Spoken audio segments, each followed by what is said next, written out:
आज व्यक्ति केवल उन बातों को कहना चाहता है जिन बातों को कहने से, जिन बातों को करने से उसका लाभ हो, उसका फायदा हो, चाहे वह सत्य है अच्छा चाहे सत्य नहीं। विद्वान कहते हैं सदा सत्य बोलो, हम सत्य बोले। परंतु जब महर्षि स्वामी दयानंद जी महाराज से पूछते हैं कि स्वामी जी सत्य के विषय में आपकी क्या धारणा है, तो ऋषि कहते हैं सत्य बोलना, सत्य मानना और सत्य करना। सत्य को 3 जगह परिभाषित करते हैं। केवल बोलने मात्र से ही काम नहीं चलेगा, हम सत्य करें, सत्य को अपने जीवन के अंदर धारण करें। परंतु आज, और इसीलिए कवि ने भी बहुत सुंदर भजन के माध्यम से इसी उपदेश को रखने का प्रयास किया है कि करे सत्य से प्यार प्रभु मिल जाएगा, करे सत्य से प्यार प्रभु मिल जाएगा, बना ले सत्य आधार प्रभु मिल जाएगा, करे सत्य से प्यार प्रभु मिल जाएगा।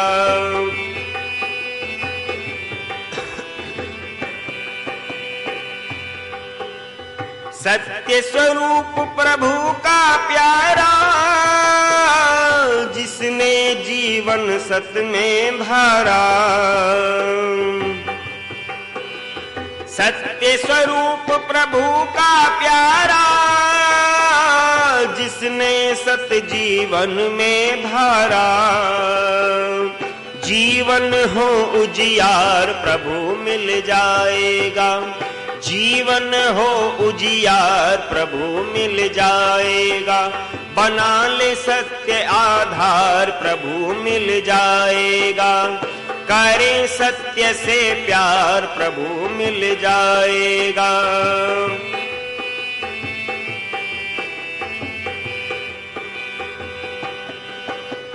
मन में सच्ची श्रद्धा धारे,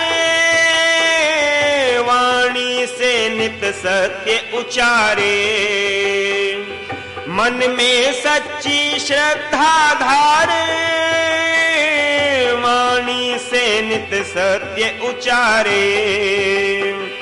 याद रहे करतार प्रभु मिल जाएगा, याद रहे करतार प्रभु मिल जाएगा, बना ले सत्य आधार प्रभु मिल जाएगा, करे सत्य से प्यार प्रभु मिल जाएगा।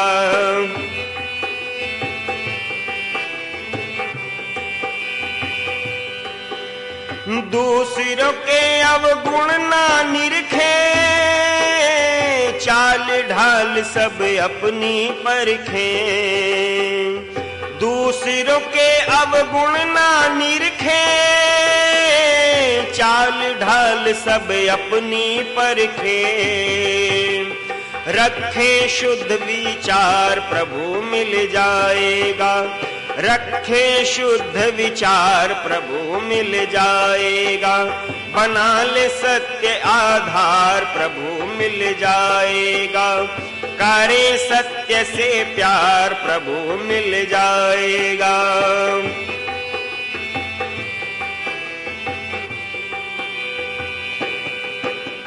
घृणा ईर्षा द्वेष को त्यागे, काम क्रोध विषयों से भागे, घृणा द्वेष ईर्षा को त्यागे, काम क्रोध विषयों से भागे, रखें शुद्ध आचार प्रभु मिल जाएगा, रखें शुद्ध आचार प्रभु मिल जाएगा, बना ले शुद्ध व्यवहार प्रभु मिल जाएगा, करे सत्य से प्यार प्रभु मिल जाएगा।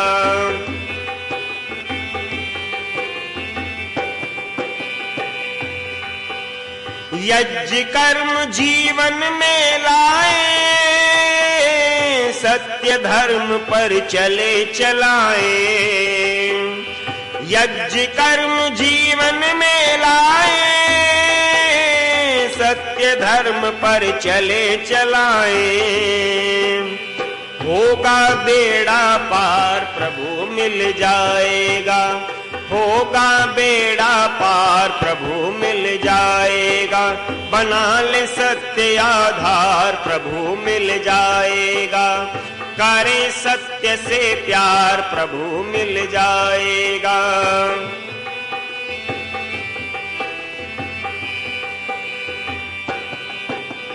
कल किसने देखा है प्यारो, आज ही अपने कर्म सुधारो।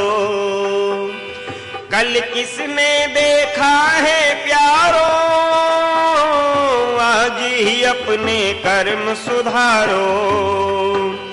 जीवन करे सुधार प्रभु मिल जाएगा, जीवन करे सुधार प्रभु मिल जाएगा, बना ले सत्य आधार प्रभु मिल जाएगा, करे सत्य से प्यार प्रभु मिल जाएगा।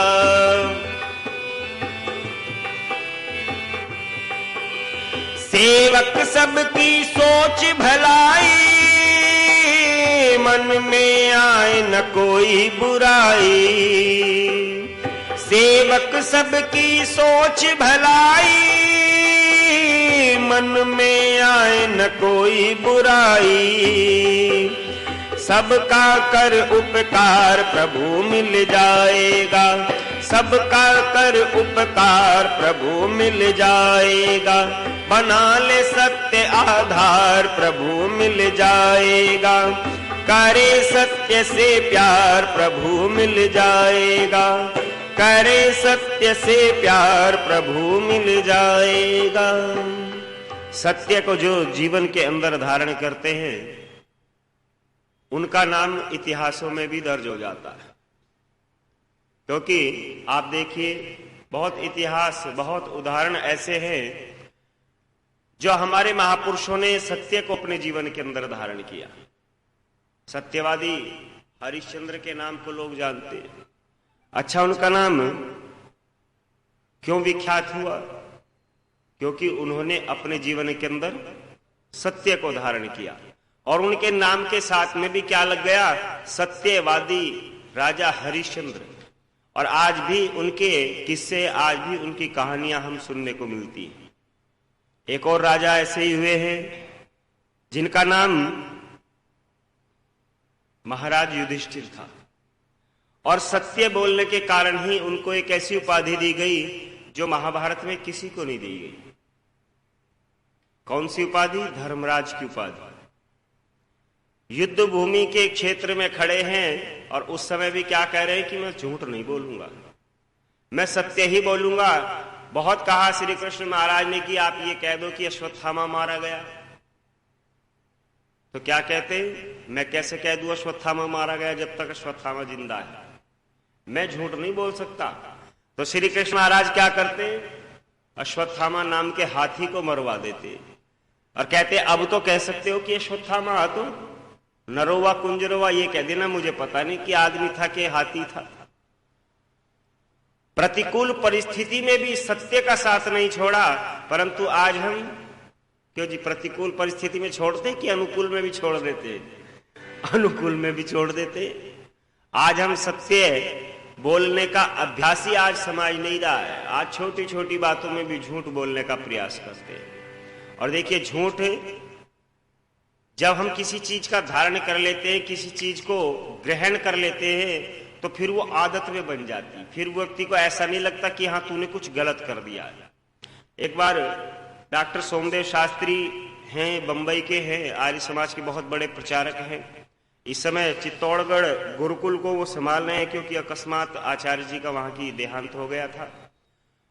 तो अब गुरुकुल में रहते हैं, गुरुकुल का कार्यभार संभाल रखा है। वो सुनाया करते हैं कि एक बार मैं मित्र के साथ में टहलने के लिए जा रहा था। अब उस व्यक्ति को, जो हमारा मित्र था, उसको झूठ बोलने की बहुत अभ्यास था।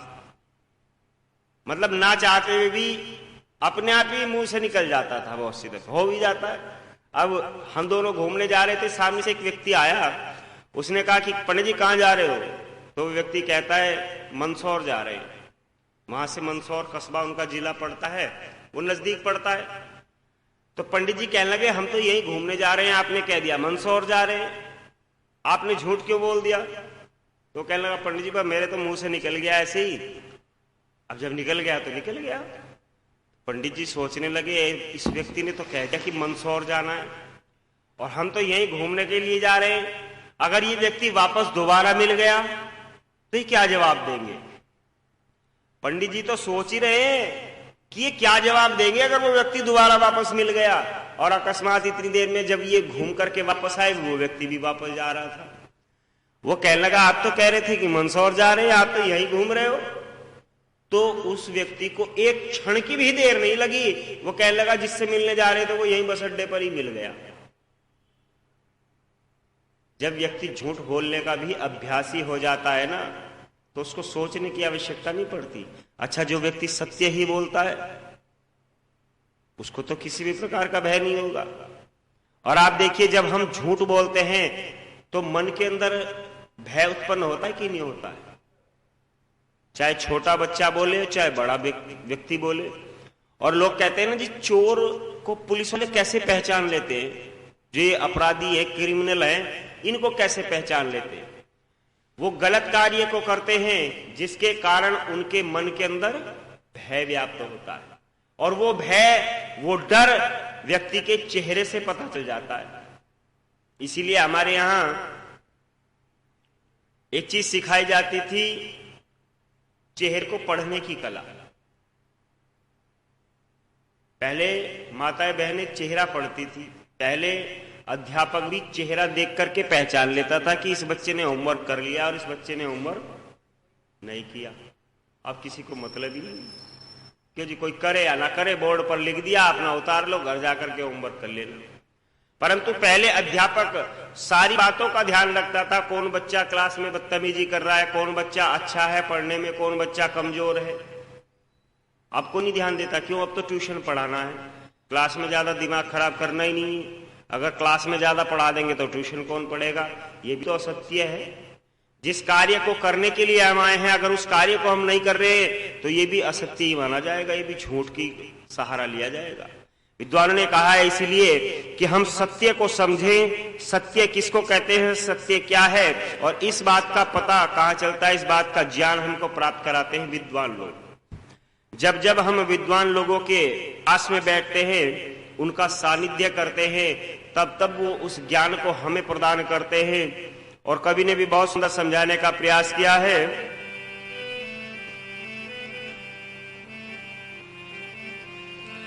कि सत्य यथार्थ वास्तविकता समझें,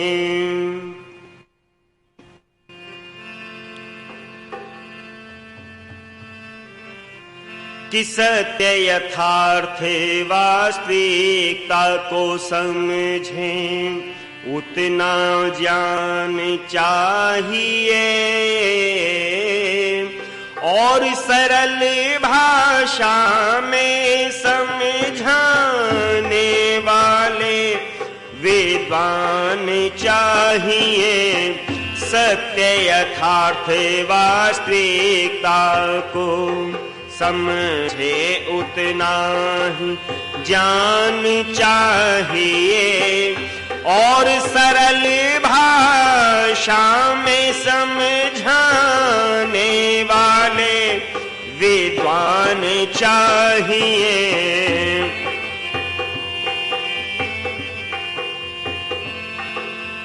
शांत और एकाग्रचित्त हो सुनने वाले पात्र चाहिए। सत्य ग्रहण करना है हमको, लक्ष्य एक यह मात्र चाहिए और चाहिए सहनशीलता। सरल हृदय का व्यक्ति चाहिए और प्रबल जिज्ञासा मन में शुद्ध भावना भक्ति चाहिए और साथ ही श्रोताओं का हो साथ ही श्रोताओं का बनना लक्ष्य महान चाहिए, और सरल भाषा में समझाने वाले विद्वान चाहिए।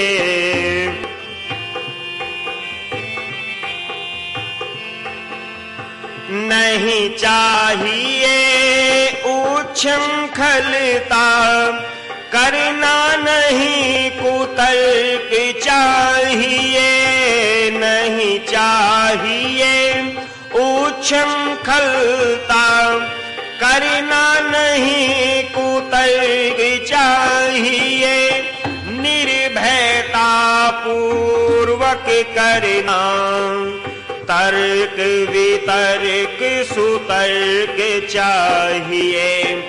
ईर्षा द्वेष को न स्थान देकर ना सद्व्यवहार, ईर्षा द्वेष को न स्थान देकर ना सद्व्यवहार चाहिए। निश्चय कर लेना यह मन में, हमको जीतना हार चाहिए। सत्य तथ्य का संग्रह करके हो, सत्य तथ्य का संग्रह करके लेना बस रस पान चाहिए। और सरल भाषा में समझाने वाले विद्वान चाहिए।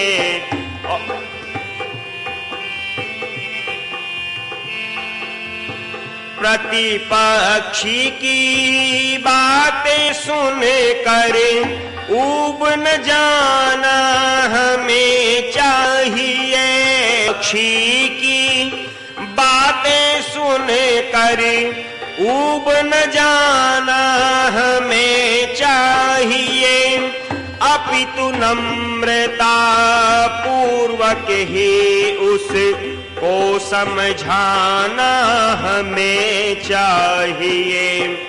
सच्ची बात हृदय की कहते कहते भय भी खाना चाहिए। अपनी बातें उन्हें मनाने व्यर्थ दबाना नहीं चाहिए। प्रभाव में आ दबाव में आ नहीं छोड़ना स्थान चाहिए। और सरल भाषा में समझाने वाले विद्वान चाहिए।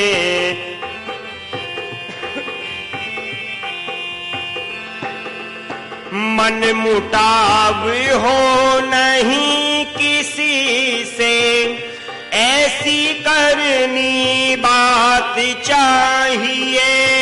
मन मुटाव नहीं हो किसी से, ऐसी करनी बात चाहिए। स्वयं मान ले वे प्रतिपक्षी, ऐसी बात रखनी ही चाहिए। जो भी कुछ निर्णय हो, जो भी कुछ निर्णय हो करना किया शांति के साथ चाहिए। बार बार है कथन मिश्र का, इन बातों का ध्यान चाहिए। और सरल भाषा में समझाने वाले विद्वान चाहिए। सत्य यथार्थ वास्तविकता को समझे, ज्ञान चाहिए और और सरल भाषा में समझाने वाले विद्वान चाहिए, सत्य यथार्थ वास्तविकता को समझे। कवि ने कहा है कि हम ऐसे विद्वानों का संग करें जो सत्य को, वास्तविकता को और जो बात यथार्थ है उसको ज्यों का त्यों समझाने का हमको प्रयास करें। परंतु आज समाज में आप देखें, क्या सत्य कहने वाले विद्वान बच रहे? आज इस समाज में तो मिल सकते हैं कि जो वेदों की बातों को कहें, परंतु दूसरे सत्संगों में आप जाकर के देखिए, वहां पर जो विद्वान बैठे हैं ना, जिनको विद्वान कहते हैं, उन्होंने तो बहुत सुंदर रास्ता एक अपना लिया है कि जो मर्जी वो कहना है। तो बस एक भागवत कथाकार है देवकी नंदन, आपने सबने सुन रखा होगा नाम, पीछे कुछ मुद्दों के कारण काफी चर्चा में भी रहे। मैंने एक पोस्टर में देखा कि जहां पर उनका पांडाल है, वो जूतों जहां उतारते हैं ना बाहर, जैसे हमने यहाँ जूते उतारने का रखा है, वहां पर वो एक तख्ती लगा करके रखते हैं, बोर्ड बना करके, और उस पर लिखते हैं कि जूतों के साथ में बुद्धि भी यहीं छोड़ करके जाए। जूतों के साथ में बुद्धि भी यहीं छोड़ करके जाए, क्योंकि अंदर बुद्धि का कोई काम नहीं है। हाँ, लिखते हैं वो, मैंने कई पोस्टरों में देखा है। तो जहां पर बुद्धि का प्रयोग ही नहीं, जहां पर बुद्धि ले जा ही नहीं सकते, तो बताइए वहां सत्य क्या है, असत्य क्या है, झूठ क्या है, पाप क्या है, पुण्य क्या है, इसका व्यक्ति कैसे अनुमान लगाएगा, कैसे उसका निर्णय कर सकेगा? हाँ, तो आज ऐसे ऐसे कथावाचक भी हमारे समाज के अंदर हैं, क्योंकि उनको पता है अगर बुद्धि अंदर लेकर के जाएंगे तो जो तुम बात कह रहे हो, जो तुम बातें सुना रहे हो, उसमें विषमताएं आ जाती हैं, उसमें असत्य सिद्ध हो सकता है। और एक बच्ची जो इंटर क्लास में पढ़ती थी, उसने देवकी नंदन की जुबान को बंद कर दिया। बहुत वायरल वो वीडियो हुई, कोई उत्तर उनके पास नहीं बन सका। अंतिम में आकर के उस बच्ची को दबाव दे करके, प्रेशर डाल करके, चुप करके उनके नीचे बिठा दिया। क्यों? जब उत्तर ही नहीं है देने के लिए तो क्या जवाब देंगे? बस वो लंबा विषय है, फिर कभी सुनाएंगे क्या सवाल किया। परंतु ईश्वर के विषय में सवाल किया था उनसे। परंतु आज हम सत्य को ग्रहण करने, आज हम उन बातों को सुनना चाहते हैं, उन बातों को ग्रहण करना चाहते हैं जो बातें हमको अच्छी लगती है, जो वेद के अनुसार, जो शास्त्रों के अनुसार सही हैं, हम उनको सही मानना नहीं चाहते। या मैं कुछ गलत कह रहा हूं? आज व्यक्ति उन बातों को मानना चाहता है जो उसको सही लगती है, चाहे वो गलत हो, हम उन बातों को मानना चाहते हैं। परंतु कवि कहना चाहता है, जो बात जैसी है उसको वैसा कहना, वैसा करना और वैसा मानना, यही बात जग में सत्य कहलाती है। और बहुत सुंदर समझाने का प्रयास किया है कवि ने।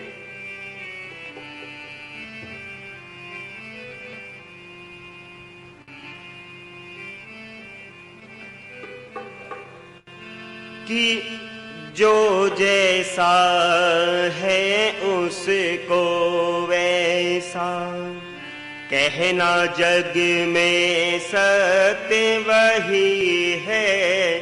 जो जैसा है उसको वैसा कहना, जग में सत्य वही है।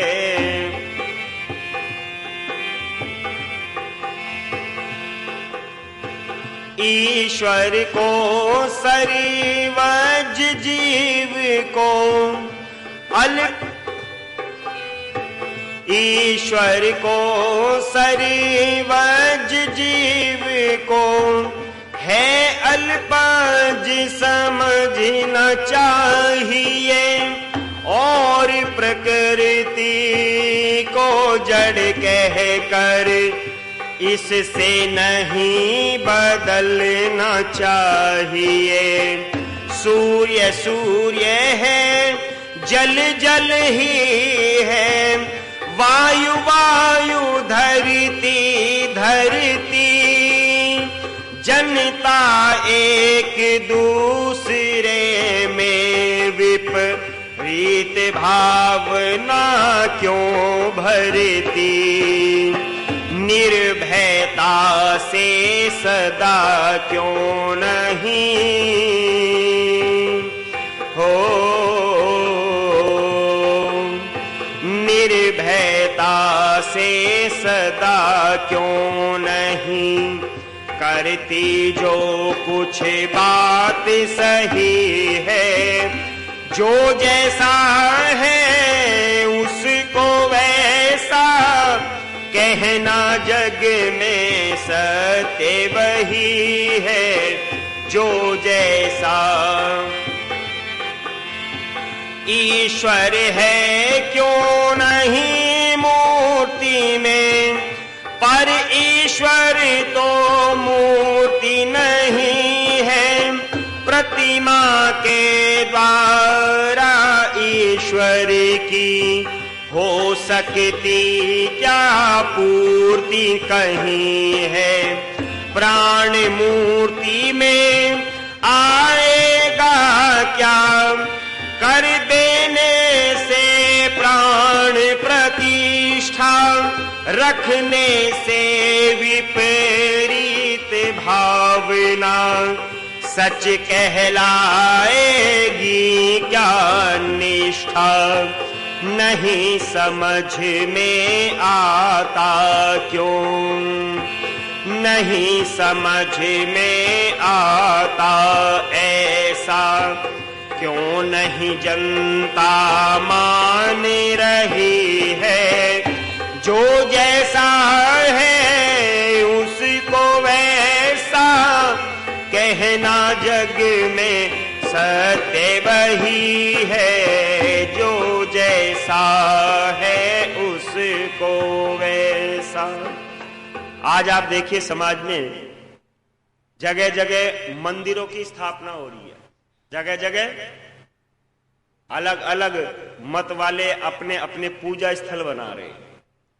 और हमारे यहाँ तो बहुत बड़ी बात है, हमारे यहाँ पहले मंदिर बनता है, फिर एक सुंदर सी प्रतिमा लाई जाती है, और फिर क्या करते जी, प्राण प्रतिष्ठा करते हैं, उसमें पत्थर की मूर्ति में प्राण डाले जाते हैं। अच्छा, जो पंडित जी लोग आते हैं जो प्राण प्रतिष्ठा मूर्तियों के अंदर करते हैं, उनके घर में तो कोई नहीं मरता होने का, या मरते हैं? क्यों मरते हैं? जब उनको प्राण प्रतिष्ठा करना आता है, जब वो एक पत्थर की मूर्ति में प्राण प्रतिष्ठा कर सकते हैं, तो क्या इस ईश्वर की बनाई हुई मूर्ति में प्राण प्रतिष्ठा नहीं कर सकते?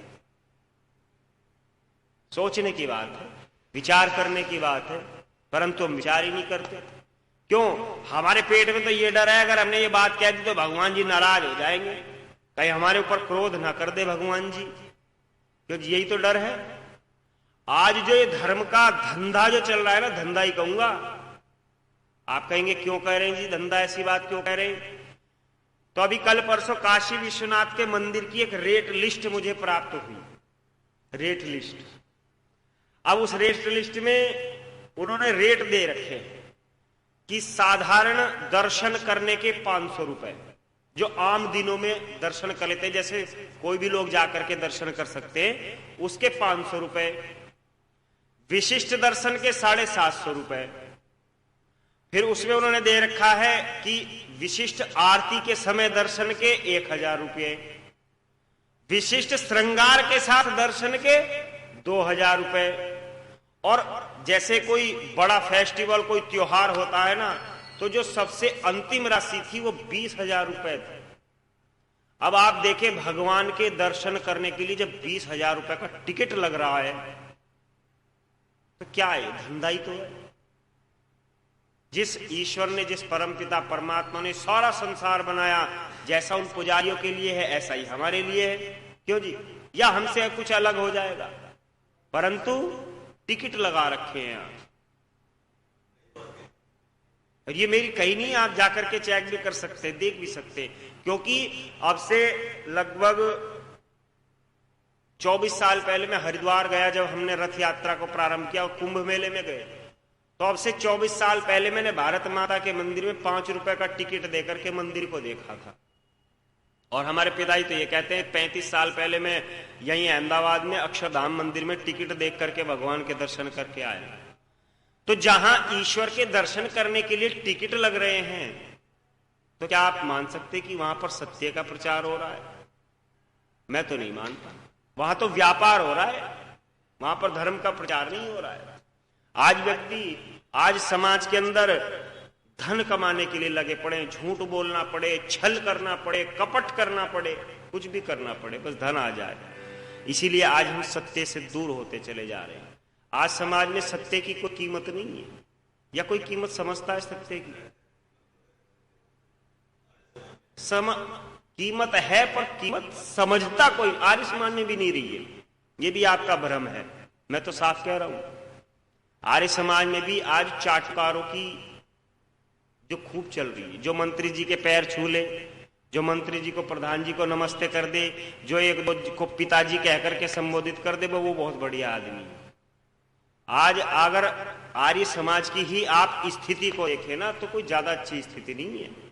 क्योंकि आर्य समाज में भी आज वो हथेली वाले, कीर्तन वाले काम शुरू हो गए। या गलत कह रहा हूं मैं कुछ? आप आकलन कर सकते हैं, आप देख सकते हैं, आर्य समाज के अंदर भी आज मनोरंजन प्रविष्ट होना प्रारंभ हो चुका है।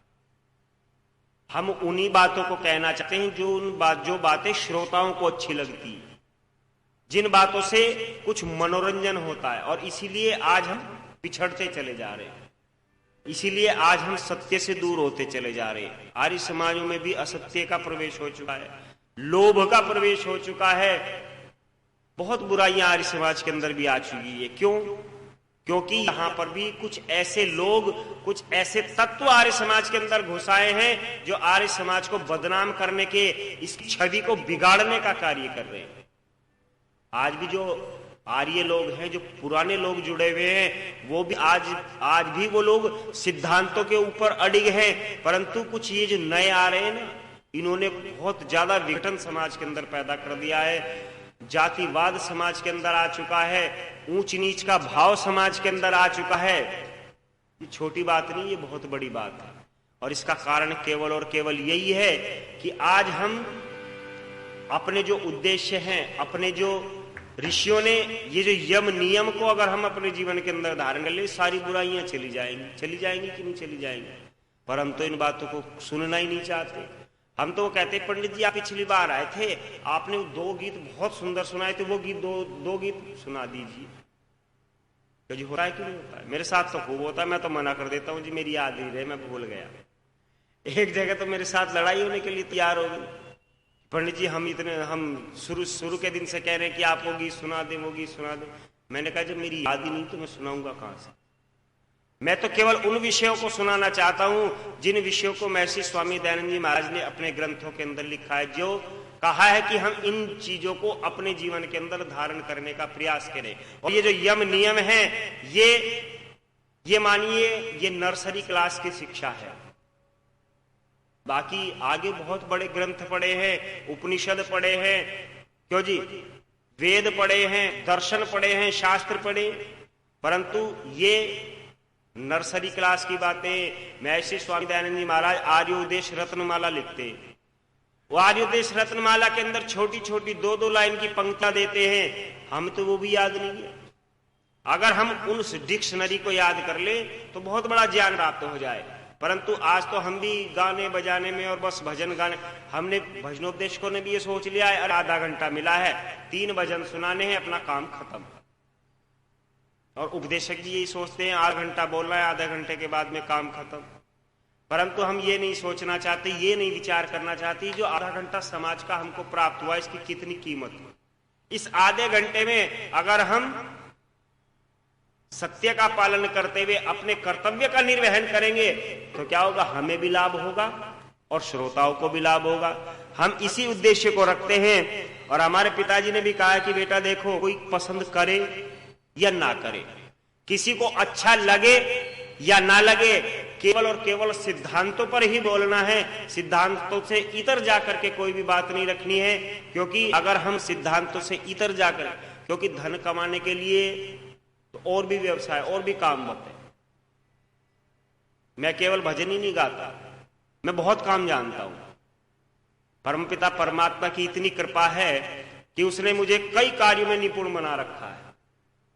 मैं अपने जीवन को किसी और कार्य से भी चला सकता हूं, पर मेरे पिता का ये इच्छा थी कि कम से कम एक बेटा तो लगातार इस आर्य समाज के प्रचार प्रसार में मेरे बाद भी कार्य करता रहे। तो हमने सोचा 3 भाई हैं, गाते तीनों हैं, ढोलक तीनों बजाते हैं, पर ईश्वर की कृपा है वो दोनों अध्यापक के क्षेत्र में हैं, एक यहाँ मध्य प्रदेश में है और एक बल्लभगढ़ में है, और मैं पिताजी के साथ ही रहता हूं ज्यादातर। तो हमारा विचार है कि हम क्या करें, हम ज्यादा से ज्यादा सत्य को अपने जीवन के अंदर धारण करें और सत्य का प्रचार करने का हम प्रयास करेंगे, तब इस समाज में उन्नति हम प्राप्त करेंगे। आप सभी ने ध्यानपूर्वक सुना, सभी का बहुत बहुत धन्यवाद। आगे की चर्चा कल के कार्यक्रम में आपके सामने रखने का प्रयास करूंगा। समय भी हो चुका है, आइए मिलकर के शांति पाठ करें। ओम द्यौ शांति अंतरिक्षं शांति पृथ्वी शांतिरापः शांतिरौषधयः शांति वनस्पतयः शांतिर्विश्वे देवा शांति ब्रह्म शांति सर्वं शांति शांतिरेव शांति क्षमा शांतिरेधि। ओम शांति शांति शांति। ओम बोलिए सत्य सनातन वैदिक धर्म की जय हो। मर्यादा पुरुषोत्तम श्री रामचंद्र महाराज की जय हो। श्री कृष्णचंद्र महाराज की जय हो। युग प्रवर्तक महर्षि स्वामी दयानंद जी महाराज की जय हो। वैदिक अभिवादन सभी को सादर नमस्ते जी।